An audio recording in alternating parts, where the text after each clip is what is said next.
तर आपल्याला अमृत ज्यूस देण्याच्या अगोदर काय त्रास होता?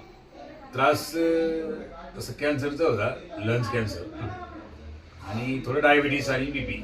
डायबिटीज आणि बीपी होता. तर तुम्ही कॅन्सरसाठी आतापर्यंत किती खर्च केला?